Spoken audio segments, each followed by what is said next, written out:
the Pauline letters again. And where we go from there, who knows?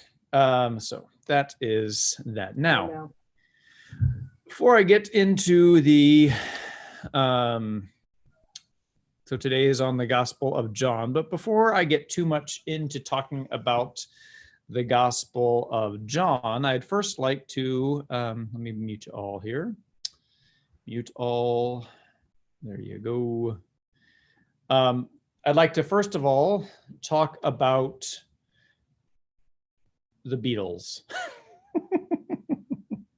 So before we talk about John, I'd like to talk about the Beatles. I think most people know the Beatles, but there is a point to this. Just random talks about the Beatles. Now, I've never been, I know this is scandalous to some, I've never been a huge Beatles fan. I also know this is scandalous to some that they are kind of before my time, because they were mostly in the 60s and a little bit in the 70s, and I was born in 1974. And so my parents were born in 1940 and 1941. So they were a little after the time, I think, for the Beatles. And my dad was more into classical music and stuff. And so they weren't huge Beatles fans. So I didn't hear a whole bunch of the Beatles. I mean, they were unescapable, because their tunes are everywhere. But I grew up more listening to John Denver and not the Beatles. Anyway, so I discovered the Beatles more in college. And when I was in college, there were two double disc sets that came out. One was the blue one here. And this is the Beatles from 1967 to 1970. This is the blue double disc album. And then there was the red double disc album that also came out. See, I have the blue one in my hand. I do not have the red one in my hand, because the red one, I will open the little booklet here, was 1962 to 1966. And it looks like this. It's cute. I guess that they were in the same place, and they took the same picture twice there. But anyway, so the early Beatles stuff, I'm not as big of a fan of. So like the early Beatles, it's, Love Me Do, Please, Please, Please, She Loves You, Yeah, Yeah, Yeah, All My Loving, Can't Buy Me Love, all those things. I mean, they're great songs. But I prefer myself the later Beatles stuff. I think it's richer. I think there's more instruments. There's just more interesting stuff with the long and winding road, While My Guitar Gently Weeps, Penny Lane. I think it's all very much more interesting musically myself. I think that they developed as songwriters, and it's just interesting to hear a different sound. So I say all this as we are jumping into the Gospel of John. This is an analogy. I would consider the Gospel of John more like later Beatles, and the other Gospels, Matthew, Mark, and Luke, more like early Beatles, if you will. It's a different kind of sound. So we just read the Gospel of Matthew, and I was talking about the synoptics and how they all are to be seen together, Matthew, Mark, and Luke. And as I was reading over the Gospel of John again this week, preparing for the class, I was like, man, this is a different style. Man, there's different stuff going on. It's like a very different sense of what's going on. So I was just thinking about the Beatles, how they had a very different sound from their beginning to their end. And so I just use that as a little bit of an analogy as we think about how to read the Gospel of John. Here's your trivia question for the day. How many parables does Jesus tell in the Gospel of John? The answer is 0. We would think that, we think Jesus, he taught, how did he teach? He taught in parables, not in the Gospel of John. That is a different sense. And so as we read the Gospel of John, John is generally considered to be the latest written of the Gospels. and it's a different kind of way of writing. It's like a theological reflection upon who Jesus is and what he said. So it's a later take of who Jesus is. But I would also, as I was reflecting, possibly it also reflects a different change of style of who Jesus was and how he did things. I look at my own life and how I have changed over time, and my ministry has changed over time. And I am just different than I was when I began. You know, I have also done some music as well. So so I've done 5 CDs here, right? So here's my first one. You might have the musical of Tobit, which was done at Good Shepherd. And then here's my latest one, which is the older, which I think is cute because it's my newest one is the older one. But anyway, it's very different, this one to this one, just the styles and everything. And people could ask, how many musicals have you written, Father Kent, over the past 15 years? The answer would be 0. I have written 0, but I wrote some scripts earlier in my life. So if we think of the Gospel of John also as perhaps early in Jesus's ministry, he talked about, and this is a conjecture, but maybe he taught more in parables, and then later in his ministry, he talked more in these high senses of who he was and his identity. And maybe it was that Matthew, Mark, and Luke all really focused on the parable teaching of Jesus, and John really focused in on the different kind of high theological reading way of that Jesus talked. That might be an interesting way also to think of the Gospel of John. So I bring that up as kind of an introduction. It's conjecture, but you read the Gospel of John and you compare it to the other Gospels. I'm like, this doesn't even seem like the same Jesus. Well, my point is people do change over time, and their ministry changes, and their way of telling stories changes, and possibly that's part of it as well.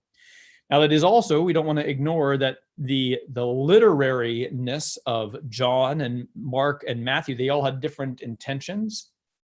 Just like a movie director, you compare the movie presentations of Jesus, and they're very different presentations. You look at Jesus of Nazareth compared to the greatest story ever told, compared to the Passion, compared to Jesus Christ Superstar, right? Those are all very different ways of presenting Jesus. And so similarly, the gospel writers also tell a different way of telling the story of Jesus. But just also, we can also think perhaps that Jesus also used a different style as he was growing in his ministry as well. So I say that all as kind of by way of introduction, and now we will launch into the presentation here as well. So let me go to share screen again. John's Gospel. Share. Play. Move. So the entire structure of Jesus of John's Gospel is different. So if it has no parables, then well, what is in there? We'll get to that. But if we look at kind of the ending of the Gospel, we have a mission. A mission. Let me do that again here. Let me do that again. I don't know why it skipped on me here. All right. Oh no. I set it on automatic change apparently. But in John chapter 20, verse 30, it says, "Now Jesus did many other signs in the presence of his disciples that are not written in this book. But these are written so that you may come to believe that Jesus is the Messiah, the Son of God, and through this belief, you may have life in his name." So I would say that this is kind of like the mission statement, if you will, of the Gospel of John. Read everything of the Gospel of John through this lens. I think it's helpful. Why is this written? It's so that you can come to believe that Jesus is the Messiah, the Son of God. And through this belief, you may have life in his name. So that is why the Gospel was written. Now, there are 21 chapters in the Gospel of John. Here's the basic structure. The final chapter is called the epilogue, and so 20 chapter 20, verse 30 that I just showed you, that sounds like a great ending to the gospel, doesn't it? There are many other signs that are not written in this book, but these are written so you may come to believe. The end. That's how it would make a very natural ending, but it's not the end. There's one tagged on little chapter there at the end, which sometimes is what an epilogue does. It has a book has a nice closing, and then there's like one further thought. And that's what happens in the Gospel of John. It has a nice, tidy ending there at John 20. And then there's one extra chapter of 21, which, to be honest, doesn't exactly fit. It is tagged on, and the history of that, we don't really know how that all happened. Maybe it's something that John added or a later editor added on. And that's something important to remember whenever we read any of the books of the gospel. They've gone through thousands of years of editing and adding and changing, and all of that's inspired, right? So the current form that we have, that's the inspired form of the gospel. That is, we can rely on that. But it might not have all been written by the hand of John, the disciple.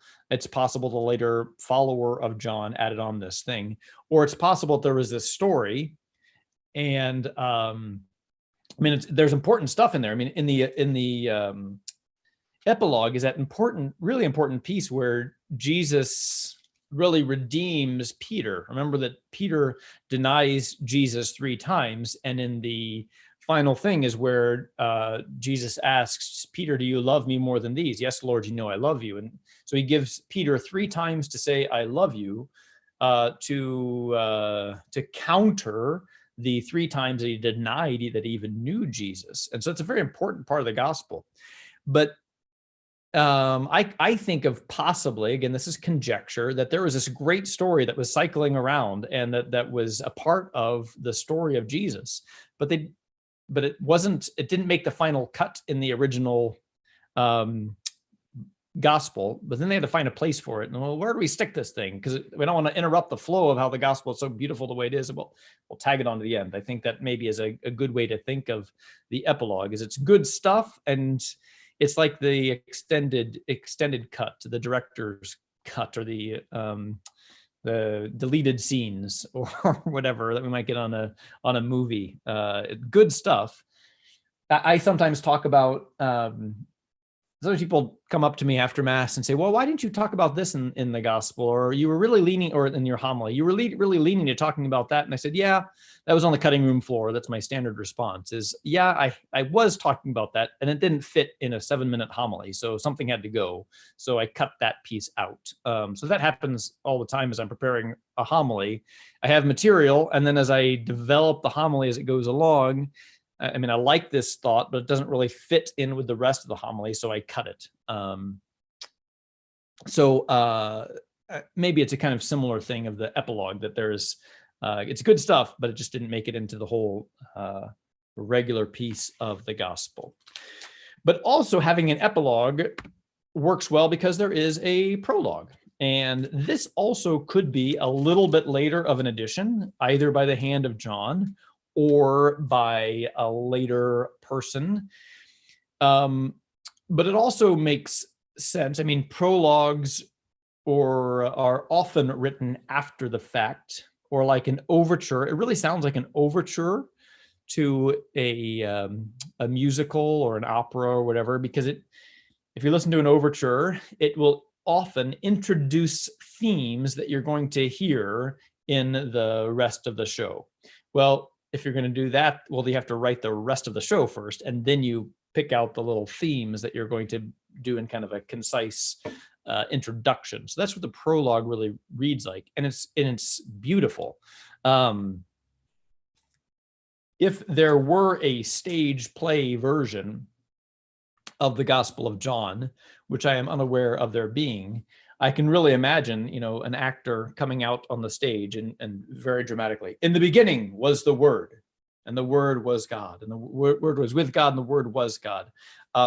He in the beginning was with God," and reading this beautiful prologue to begin, and then at the end of the prologue, at the end of this overture, if you will, this actor exits the stage, and then John the Baptist appears. It's very dramatic, and that's one of the characteristics of the Gospel of John. It's very poetic, it's very dramatic, it's got great dialogue that is very different than the other Gospels.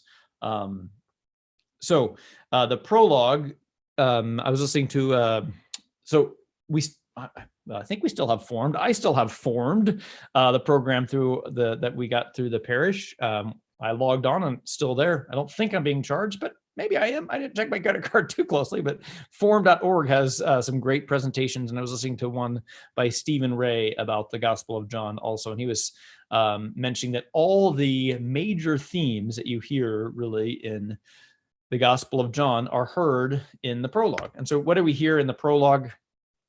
We hear that Jesus is God. He existed from the very beginning. He's the light of the world. John the Baptist was the herald of this, that he'd be rejected by many, but life comes to those who believe in him, and he shows the way to the Father.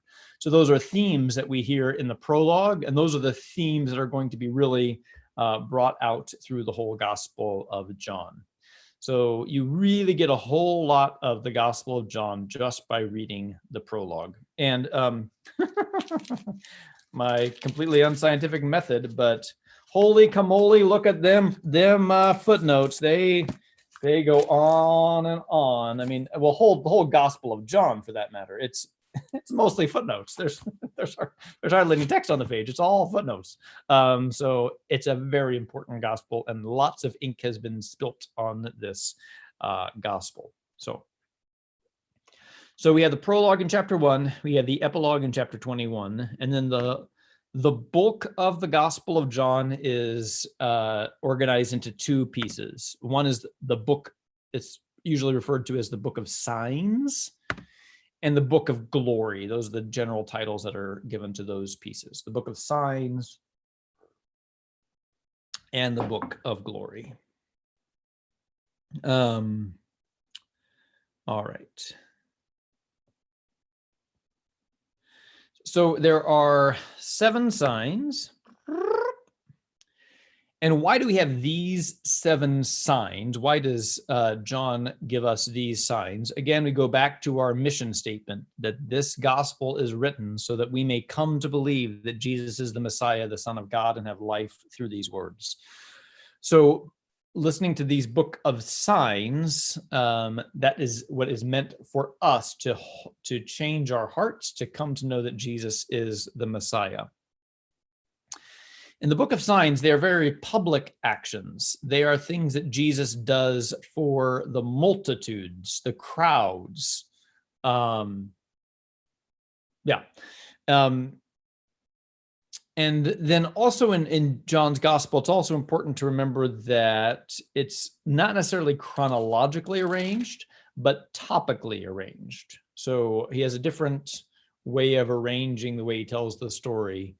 Oh gosh, what was that story that was so confusing? It was the Christopher Nolan movie about World War II that told the story from all these different perspectives, and you're watching it, and it's like I couldn't figure out what was going on for a while. Someone can write in the comments what that was, but it was about about World War II, about this day, and one was told from this perspective, one was told from this perspective, and I was like 2/3 away through the movie before I figured out, oh, that's what they're doing. So normally a movie will tell you the story from beginning to end, but that's not the only way to tell a story. And that's kind of what John is doing here as well. He's telling the story, not necessarily chronologically, how things would have happened, but topically. So the book of signs, what happens in the book of signs? These are the seven signs. So all of these things help us to understand and to grow in faith. The wedding at Cana, healing of the royal official's son, the paralytic, feeding of 5,000, etc. Many of these only occur in John, but some of them have commonality. So the wedding at Cana, it's the only place that you hear about it is in the Gospel of John. And same thing with the raising of Lazarus. But the feeding of the 5,000, of course, that occurs in other gospels, as does the walking on on water and the healing of the royal official's son. We hear about those in the other gospels. But John arranges these not necessarily in the same order that they would have been arranged in the other gospels, but topically. Now, I was reading here, again, this is a great book. Peter Kreeft, pretty much anything that Peter Kreeft writes is solid. You can understand the Bible. This is a great little book, and it gives just a kind of a little thing on each book of the Bible. And he talks about these 7 signs. And he goes through these and he says, the wine symbolizes joy, physical health symbolizes spiritual health, physical power and mobility symbolize spiritual power, bread symbolizes the bread of life, spiritual nourishment. And so the idea is, what Peter Kreeft says, is thus Christ saves completely. Joy, virtue, power, life, faith, sight, and immortality replace thirst, disease, paralysis, hunger, fear, blindness, and death. So through these signs, we see that Jesus truly is the Messiah, the Son of God, the Savior of the world, that saves us from all of these things. I'll read that again. Christ saves completely. Joy, virtue, power, life, faith, sight, and immortality replace thirst, disease, paralysis, hunger, fear, blindness, and death. I think it's a great way to consider what these signs are. Okay, so in the first piece, this is what John is doing. He's these very public signs. And I will also say that John's gospel is the most thorough, and what he often does, like of course we hear in the feeding of the 5,000, which we hear that story in the other gospels. What then John does in John chapter 6 is then he reflects upon that and says, I am the bread of life. And so he kind of gives a theological reflection on what this means.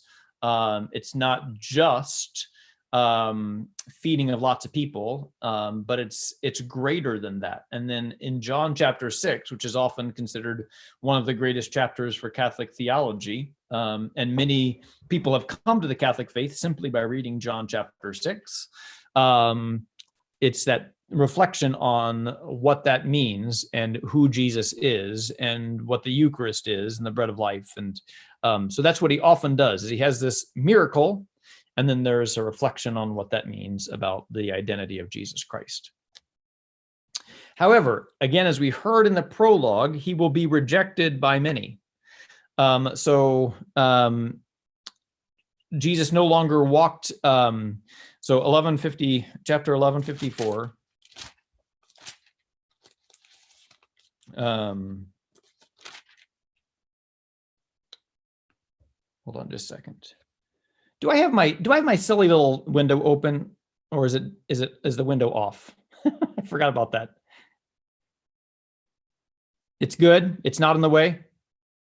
Okay, great. Because I forgot about that again. That sometimes that little window is hanging out and I can't look at that at the moment. So it's good. Okay. Jesus no longer walked in public. This is after, in 1154, it's after the greatest miracle, after the raising of Lazarus. They still reject him. They still turn him away. So he did all these things for his disciples, but they reject him. And so then he turns then to his disciples, which we have is called the Book of Glory. So chapters 13 through 20. 2 through 12 is for the great multitude. 13 through 20 is for the disciples. Now, to put this into evangelization language, we have been talking in the convocation that we had in the diocese, and what we're trying to do through our evangelization efforts is we talk about how Jesus worked, and he worked what we call the crowds to three, right? So he had the great multitude that he ministers to. Then he has his three closest disciples of Peter, James, and John. He has his 12, and he has his 72, right? So those different levels of all those different things. And so what we are asked to consider as well is if we want to model how Jesus brought evangelization, then we look at who are our 3, who are our 12, who are our 72, and who are our crowds.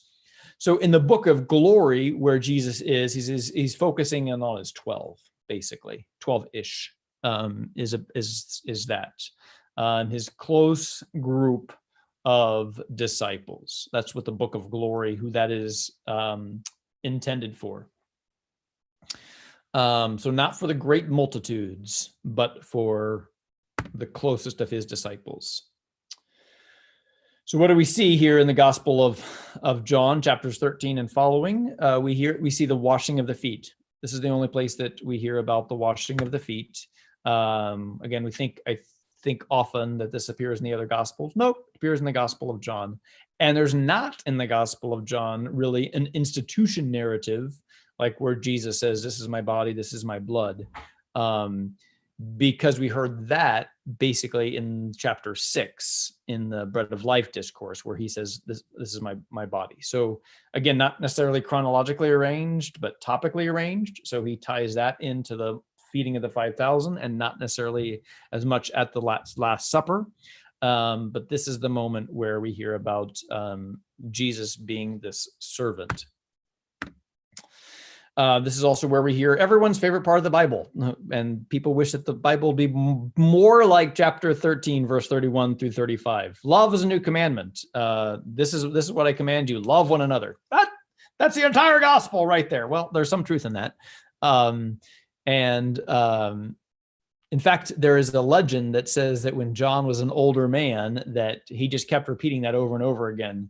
John, people would come up and say, John, what should we do? And he says, my children, love one another, or something. It's like, and people would say, give us more. We want more. What else did Jesus say? My children, love one another. So it's a great way to think of that too. So in some ways, this would be called the highlight, the biggest piece of the gospel. It's everyone's favorite part of the gospel.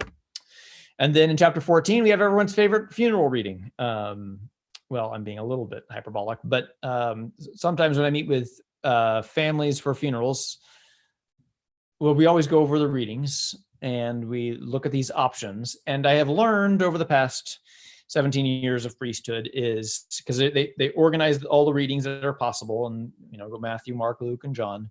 And then I'm pretty sure it's option 17. I have just gotten in the habit now is let's go ahead and look at this one here. And then look at the other one. So I will direct you to look at this one and then look back at the other ones. But I usually say 4 out of 5 funerals choose chapter 14, verse 1 through 6. 4 out of 5 doctors approve of this. But anyway, this is the gospel. This is, in my Father's house there are many dwelling places. If there were not, would I have told you? But I'm going to prepare a place for you. Thomas said, we do not know where you're going. How can we know the way? And Jesus says, I am the way, the truth, and the life. No one comes to the Father except through me. 4 out of 5 funerals have chosen this reading for their funeral reading. And then probably the distant second would be the Beatitudes. And then the distant third would be, come to me, all you who labor and are heavily burdened, and I will give you rest. But for chapter 14, verses 1 through 6, that is the 1 Corinthians chapter 13. What 1 Corinthians chapter 13 is to weddings, this is to funerals. Love is patient, love is kind. This is to funerals. Chapter 14, we hear about the sending of the Holy Spirit, how I will be with you. I will guide you. I will send the Holy Spirit to be with you. We also hear about the vine and the branches, chapter 15, 1 through 17. It's another favorite passage. I'm the vine, you are the branches, remain in me, and I will remain in you. Chapter 16, we have more about the Holy Spirit. In chapter 17, Jesus prays for his disciples. It's sometimes called the high priestly prayer of Jesus. It's a beautiful prayer. Now, I have all these up here, and I just, these were not directed to the crowds, which I think is interesting. This is just directed to the disciples, not to everybody, but just to the disciples. And in fact, Jesus doesn't talk a whole lot about love in the earlier part of the gospel, which is interesting, I thought. So we think, let's proclaim that message of love. Love is a new commandment. Love your brothers and your sisters. That's not Jesus's approach to the crowds. It's the approach to the disciples, which is I thought was an interesting thing to reflect upon. That yes, we need to be preaching that message, and we need to be preaching in our churches and everything, but maybe that's not the message. People expect that to be the message that we say to the broader world and that we put on Facebook or whatever. Let's love one another. But that message is really directed to the disciples. Disciples, love one another as your brothers and sisters. So I just thought that was interesting and something to kind of continue to reflect upon and take to prayer. Not that it's not necessarily not for the crowds, but the message to the crowd was just a bit different than what the message is to the disciples. So if we talk about that message of evangelization, what do we say? What are we trying to say to the crowds? What do we say to the 3? What do we say to the 12-ish? What do we say to the 72? I just think that's kind of interesting. And then the last part of what's called the Book of Glory is the arrest, death, and resurrection of Jesus. Which has similarities, but also differences to the other accounts in Matthew, Mark, and Luke. We read John's Gospel every Good Friday, and then,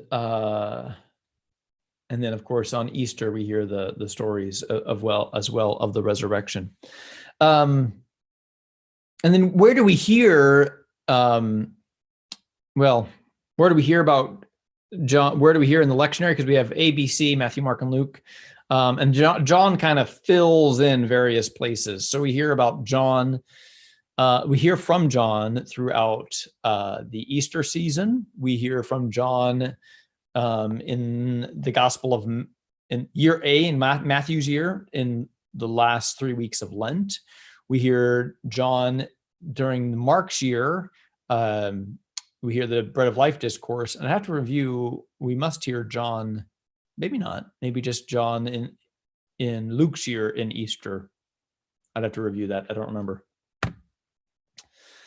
So then we also have these other I am statements. So instead of parables, Jesus speaks in I am statements. Now let's take us back here. Recall that these are important because recall in Exodus chapter 3, verse 14, when Moses asks, "Who are you?" so that I can go tell the others what God has sent me. What is your name? And God says, "I am who I am," or "I am who am," or whatever. And yes, lots of theological ink has been spilt on that passage of 3:14. But the answer is this tetragrammaton, the four letters of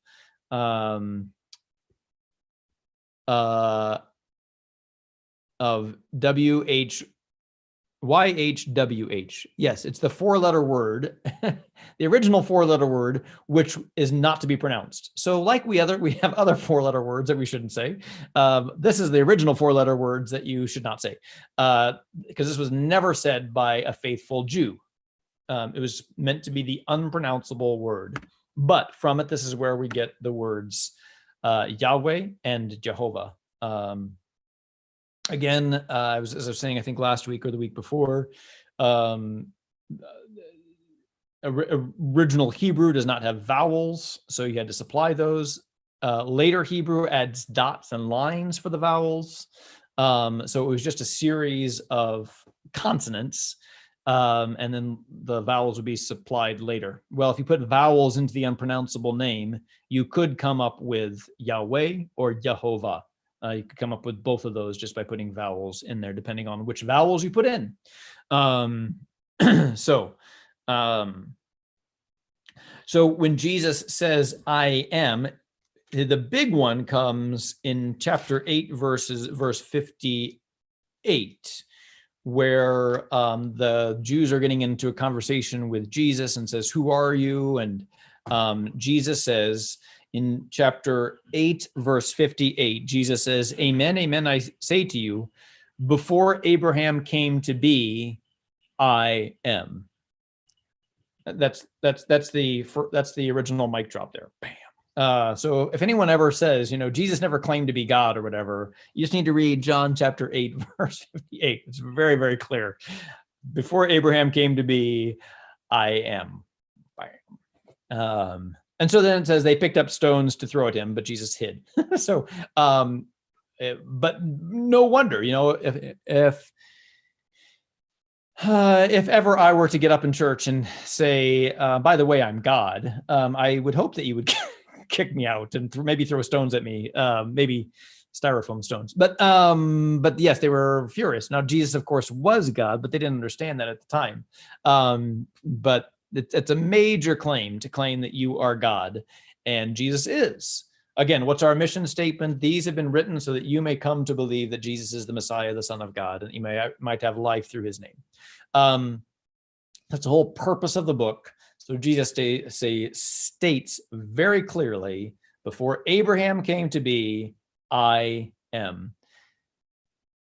And notice, you would think that normal, like English anyway, you'd say, before Abraham came to be, I was. I existed before Abraham. But that's not what he says. Before Abraham came to be, I am. Bam. So that's the connection there with these I am statements. So then he has a whole bunch of other statements about who he is as God. Who is this God? Who is God who says, I am who I am?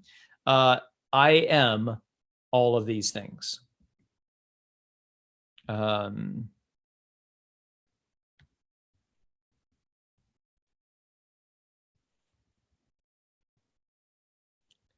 Seems like I'm missing one. Yes. I didn't want to click because then I'd be back on the. I have to go back on the screen. I can't go back. So, I am the bread of life. I am the light of the world. I am the gate. I am the good shepherd. I am the resurrection and the life. I am the way, the truth, and the life, and I am the true vine. So those are those 7 I am statements. So who is Jesus? Who is God? He is the bread of life. He is the light. He is the gate, good shepherd, the resurrection, way, truth, and life, true vine. And we can reflect on those. Those are, all of these things are great for our prayer, great for our consideration of who Jesus is. And I have talked about all of those a lot, with the possible exception of I am the gate. That's probably the distant 7th of the I am statements. But he is the gate, meaning the gate. He is the that goes with I am the good shepherd. I am the gate, the protector that keeps the sheep in. Sometimes people have reflected on that's the same thing. I am the good shepherd and I am the gate for the sheep, because some people talk about how in ancient Israel there was the idea that the shepherd would literally would lay down in between the spots, that there were no gates, and the shepherd laid down in the spot that there would be a gate, meaning that if a wolf were to cross over to eat the sheep, well, you literally have to crawl over the shepherd in order to get in. So, which is an interesting way of thinking about it. And so the shepherd being one and the same as the gate, I think that's very interesting. But I have certainly reflected less upon I am the gate, less than the rest of those things. When I teach my 8th graders and others, principle number 5 is, I come to that, principle number 4 rather, is I come to that all the time. Jesus is the way, the truth, and the life. So I have reflected upon that a whole lot. But all of those things are good for our reflection. What does it mean to have Jesus being the bread of life? I've reflected upon that. When I was first ordained, there was the whole the bread was like evil. It was the whole South Beach diet, and so it was very weird to be in a place where I'm talking about I am the bread of life. No, that's terrible. We don't want the terrible for calories it's fattening or whatever. So interesting to hear people with celiac disease or whatever. I'm the bread of life. No. But the idea, of course, is that he is that sustainer. He's not he doesn't say I'm the prime rib of life. Not the great, in this analogy anyway, when he's saying, or this way of speaking, it's basic sustenance. That's what he is. He is the light against the darkness. That is a theme. John chapter 3 verse 16, the most quoted passage of all the Bible, where Jesus says, for God so loved the world that he sent his only son, so that everyone who believes in him might not perish, but might have life through him. People love that part, but they don't necessarily love what comes after that, right? God did not send his son into the world to condemn the world, but the world might be saved through him. Whoever believes in him will not be condemned, but whoever does not believe has already been condemned because he has not believed in the name of the only Son of God. But this is one of my favorite passages, is 3:19, and this is the verdict. But the light came into the world, but people preferred darkness to light because their works were evil. I think that's so true, right? Here you go. You can have goodness or you can have ugliness. What will you want? And so often I think we choose ugliness. We choose the bad stuff. Here's a thing of carrots, and here's a thing of, I don't know, pixie sticks or bacon covered cheese wrapped in, I don't know, whatever is you can think of, like the least healthy thing you could possibly eat. What do we often go for? I'll take the bacon wrapped cheese fried in eggs, or I don't know, whatever you can like, here's a cholesterol, but I want that. People prefer the darkness to the light. People prefer these things that give us that immediate satisfaction, or we love insulting people. All these things, we prefer darkness to light. I am the light of the world. Our rational brain would say, I want goodness, I want light, but people prefer darkness to the light. I am the good shepherd. Of course, I reflect upon that a lot, especially now being here at Good Shepherd. The resurrection and life, big theme, especially for funerals, that is our hope. And I am the true vine. Several years ago, I gave, that was my baccalaureate speech. I don't remember most of my homilies, but and I don't remember most of the things I say. But one of the things I do remember that I said, that was one of my better ones, I think, was there was the senior retreat at Bishop Miege, and it was a great retreat, and it was down at Camp Tecawitha. And while I was there, I cut off a piece of a tree or something like that, or whatever. And I brought this branch. And then the baccalaureate mass was either the next day or 2 days later. The senior retreat and then the graduation mass was 2 days later. And the way that branch had wilted just in like 1 day, or in 2 days, it had lost all life. That became a great analogy of how quickly, if we get separated from the tree of life, from God, we wilt real quick. So it was a challenge for them as they were graduating from this Catholic high school. Don't wilt, stay strong. So all of these I am statements are very powerful and something for us to reflect upon. So then most of the great gospel stories come from John. So if we were to play Family Feud, we asked people, name a story from the gospel, not a parable, and let's take out the nativity and the crucifixion and the resurrection. Let's take out those, but name a story from the gospels.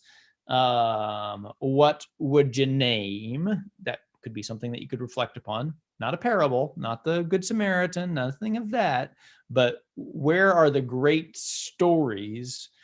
Most of those, I would argue, come from the Gospel of John. As I was reflecting again, I was looking back on Matthew, Mark, and Luke.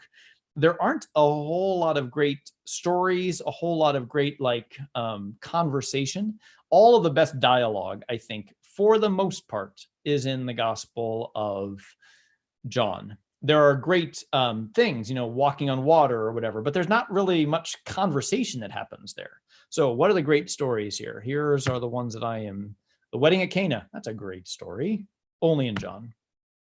Story of Nicodemus, that conversation that Jesus has, that unless a man is born of water and spirit.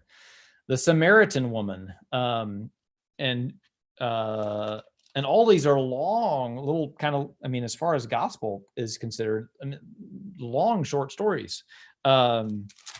The Samaritan woman, that takes place in chapter 4, but I just like to pause for a second here on the Samaritan woman, because remember what we were talking about with kings in that land of Samaria, and remember that the kingdom of Israel was up in the north and the kingdom of Judah was down in the south. And the kingdom of Israel, remember, that was bad king after bad king after bad king after bad king. Those Israelites up there, they were terrible. The Judahites were the faithful ones, and they sometimes had good kings, but Israel never had good kings. And then they got taken over and by the Assyrians, and they all got all mixed up.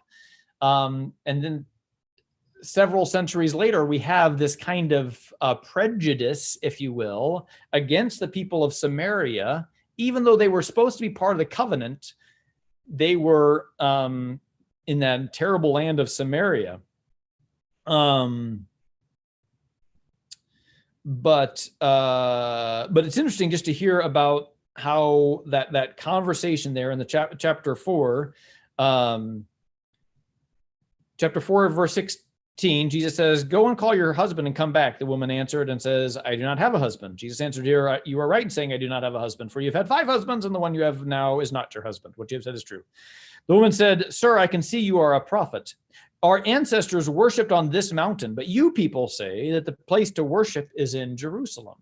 So it really connects us to the story of where we were in Kings. Remember, the Samaritans were bad because they came from the northern kingdom, which then was combined with the Assyrians, so they were just a disaster according to the faithful Jews that lived there in Jerusalem. So I think that's just interesting to have that history as we read this story. The woman caught in adultery, one of the greatest passages of forgiveness, again, only in the Gospel of John. Here also, if you're looking in your Bible, well,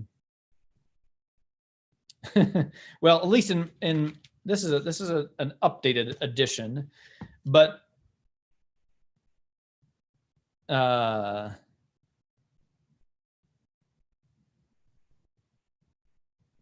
some reason, chapter 8,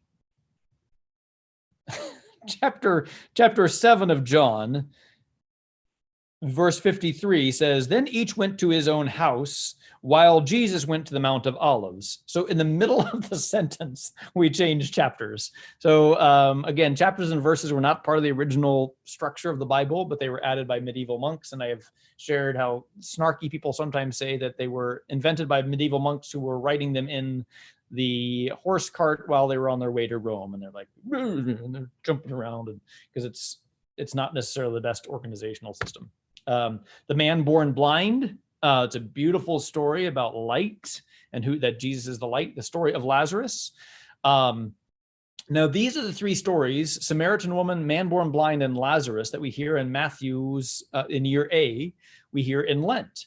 And they are big, long stories, and you're standing for a long time with the gospel in Lent year A, but they're beautiful stories, and they're so rich and such great conversations, and Jesus talking to these people. The dialogue is like none other.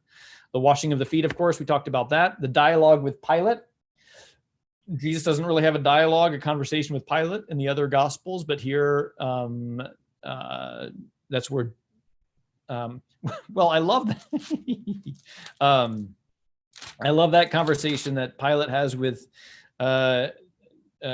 Jesus.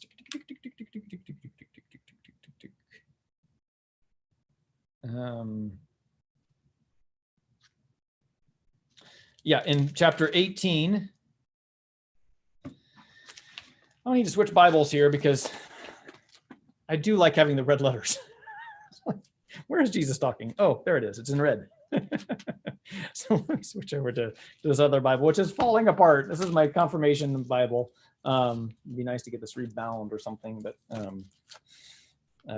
so I've had this for a long time. But Pilate in chapter 18, verse 33 and following, Pilate went back to the praetorium and said, "Are you the king of the Jews?" Jesus said, "Do you say this on your own? Do you have others told you about me?" And Pilate answered, "I am not a Jew, am I?" And Jesus says, "What have you done? My kingdom doesn't belong to this world." Pilate says, "You are a king." You say, "I am a king." So all this conversation is not in the other ones. And then the conversation ends. I love this, where it ends in chapter 18, verse 38. Pilate said to him, "What is truth?" And Jesus doesn't answer. And if I were staging this as my director mind goes on, if it was a comedy, that's where Jesus would look at the screen and go. Or if it's not a comedy, he just kind of stares at Pilate and says, "You're looking at him, bud. I am the way, the truth, and the life." What is truth? Me. That's what Jesus says. He doesn't say anything. I love it. What is truth? Silence. Because it's like, you should know this. And then all of the great resurrection appearances that we can think of, Thomas, Mary Magdalene, Peter, all of them except for Emmaus, which happens in Luke, which I would argue is one of the great stories of the Bible that does not appear in John. But all the great ones you can think of, where we have doubting Thomas, we have Mary Magdalene appearing at the tomb, we have Peter and John running to the tomb. All of those post-resurrection stories, those all come from John. So most of the great gospel stories come from John. Maybe you've thought of others, and we can have that conversation when I unmute you. What were you thinking of, and what has not been covered? But really, all the great stories, not necessarily great events. I mean, like walking on water, feeding of 5,000, those are all great events. But the stories that have good dialogue and character development and all those things, those all come from John, I would argue. So what does John have in common with the other Gospels? These are some of the aspects of John the Baptist is a big figure in John. Some of the healings we see, the anointing by Mary, the multiplication of loaves, walking in the water, cleansing of the temple, which, however, does come earlier in John's Gospel because it's topical, not necessarily chronological. And then we have some similarities in the crucifixion, of course, that we see, but also some differences. In John's Gospel, this is where John gives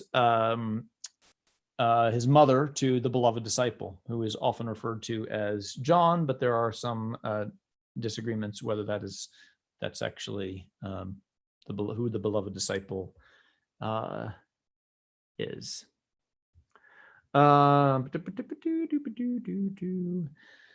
So that is basically an overview of the Gospel of John. Again, I can't cover everything, but it is so rich.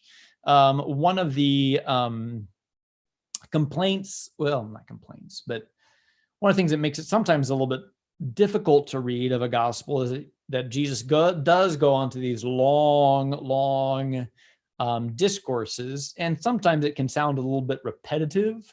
But again, we just have to remember this is a different style of speech, different style of writing that we're just not as accustomed to as 2 millennia removed from that style of writing. So that's important to keep in mind. But he does go on these big, long discourses. But again, the conversations that happen, the dialogues that happen, and it's often considered the highest theological of the Gospels, which is why John here is usually his image. We have the 4 images, and his image is of the eagle, which is the idea that it soars above the rest, as an eagle goes up and and flies so high. It's a very high gospel, high theological gospel, different than the other. So it has a particular flavor to it, and we are very blessed that we have this gospel, and thank God that the church, thank the Holy Spirit for including this gospel for our meditation for these past 2,000 years, because it really helps us to understand a bigger picture of who Jesus is than if we just had the three synoptics. So it's very different, but it does help us to understand a greater understanding of who Jesus is. So, well, let me go back here while I'm still sharing. Again, here is the upcoming schedule. So next week is the letters of John, then Tobit, nothing on the 25th because of my baptism. And then a couple more fun Bible stories, and then the 3 more letters of Paul. That's what we are planning on doing. All right, so now I will stop the share. I will check the chat.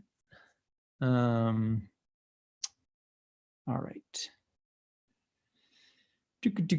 So let me unmute all, and then I'll mute all again, allow, and then I will unmute all.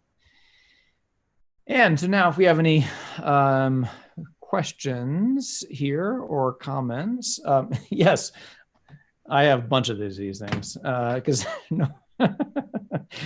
And I still have CDs, yes, because I still like listening to them. I still have DVDs and Blu-rays because sometimes the internet doesn't work, and it's nice to have like hard copies of stuff. So those are helpful.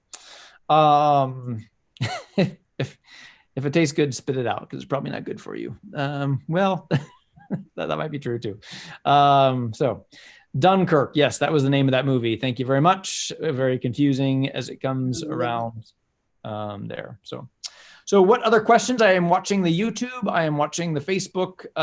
If you have any comments, feel free to type them in there on the Facebook or the YouTube, or feel free to speak them verbally on the Zoom. So any comments or questions? I see Karen has one, the Clinton. Right. People often, Karen, people often have that question about the marketplace and why we have religious items for sale. And that is, I think, a misunderstanding of what Jesus was doing. Because religious items are good, they're helpful. The problem with what was happening in the temple is they were, what would you call that? Price gouging or whatever. Because when you arrived at the temple, you had to have like your pigeons or whatever it is you were going to sacrifice, and you had to have those. Well, if you arrived in Jerusalem and you didn't have those, well, here's like your last chance, buy it now. And so you arrive at the temple, and they were way escalating the prices and taking advantages of those people who were travelers or whatever. And Jesus says, no, stop this. This is dishonest business practices. So that was the issue, because I mean, religious items, I mean, we get confused about that all the time. And I feel that same way and we can overdo it. But when we have religious items, the idea is if we sell rosaries or something after Mass, as long as our purpose is not to, this is not a huge moneymaker, even though we do need to support the church or whatever, that's one thing. But to have a private business and their sole purpose is to raise money for themselves or whatever, that would be the problem. But if we are like selling books or selling rosaries or whatever, that's actually very helpful for people. You come to church, and I don't need to make a second stop, and you don't need to drive all the way down to Trinity Bookstore or Idonnelly or whatever. I can purchase that here. St. Joseph has a little bookstore there. The idea is that's a help for people. Now, again, if we say we have a help for people and we're going to charge you a convenience fee of $20 extra per rosary, that's when Jesus would come in and say, "Get out of here! Stop trying to take advantage of people." That's the idea. So. Rich young man, not in John's. There's a good story there of another another gospel there. I think that's Luke, where the one comes up and say, what do I need to do to inherit eternal life? But again, there's not a whole lot of dialogue that goes into that. I was thinking of that one too, but he asks the question, Jesus responds, and says, yes, but then what do I need to do, or who is my neighbor? So just a couple of questions, but there's not a kind of a back and forth story that's going along. So just as I get the impression as I'm reading Matthew, Mark, and Luke, the synoptics, the characters are more there to advance Jesus' teaching and less of the conversation and the relationship.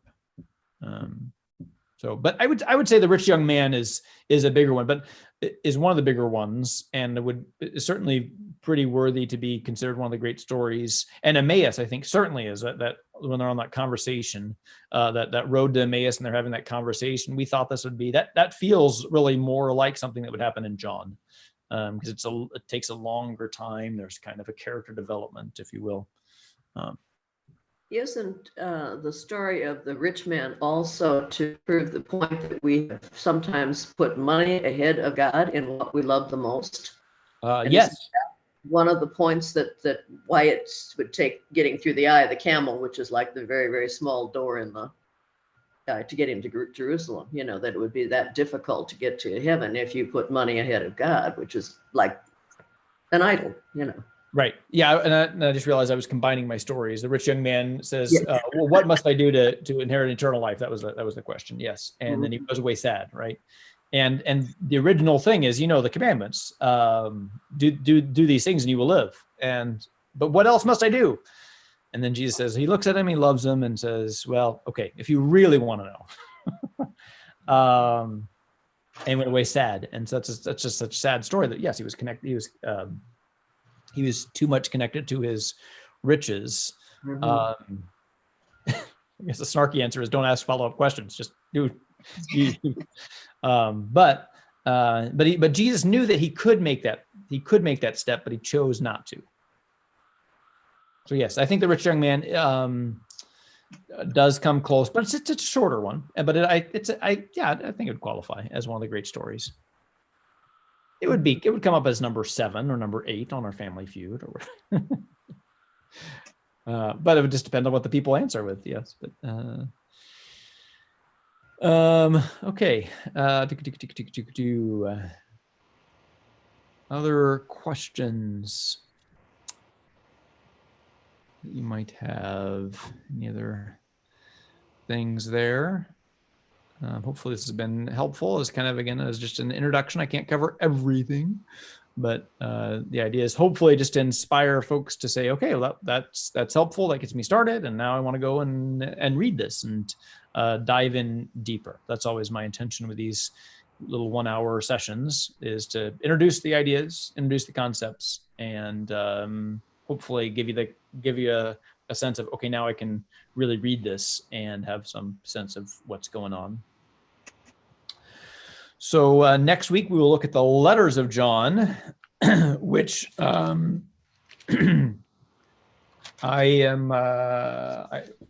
have never done a session on that, and I need to kind of review what's all in there. So I will be working on that this week, getting my letters to John organized.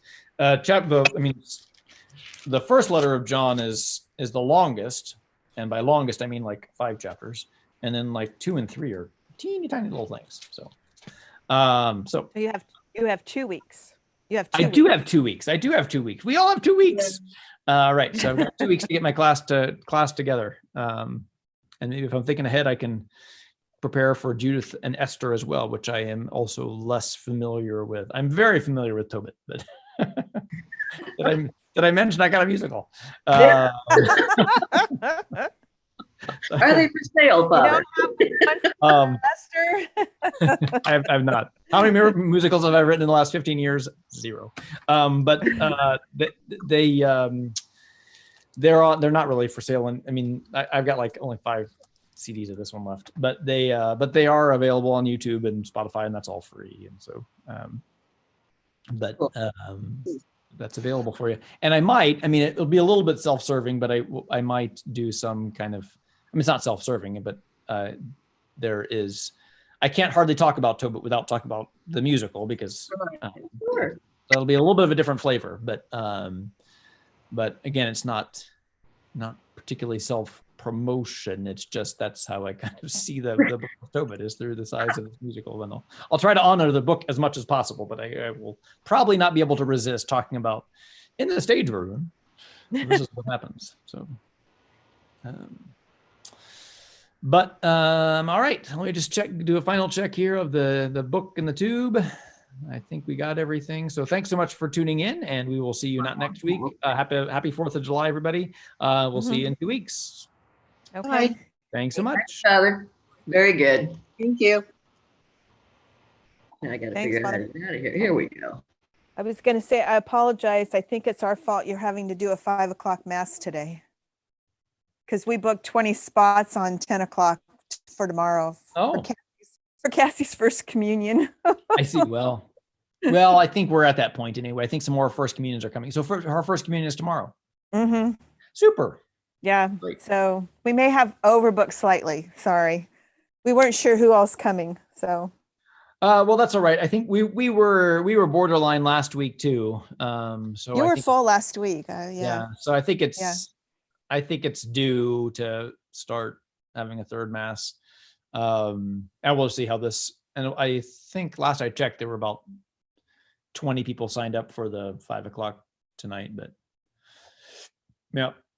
Okay. I was kind of hoping that we could hold off until after 4th of July for a 5 o'clock Saturday, but there we are. Well, don't have one for sure next week and see how it signs up. Who knows?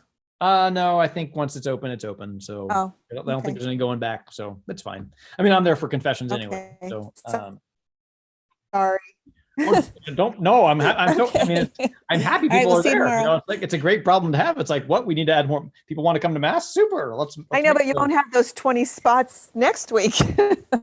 Well, I think that we do have some other people that are, I mean, people are doing their first communions too. So there are Mhm. those that are happening. So, so it would probably be an issue next week too. If not next week, then the following week, because we Right. have other people signing up for first communions like that. We have as well. several people from Holy Trinity that are coming over for Cassie's thing tomorrow. So, Great. yep. All right. No pressure. Well, Father Ashmore has the mass, so. Oh, there you go. All I have to do is run a camera. So Okay. All right. I've got the so we added a Spanish mass too. So Oh, okay. 12:15 All and right. 2. So I've got those two tomorrow. Yeah. Okay. All right. See you tomorrow. All righty. Yep. Thank you. Yep.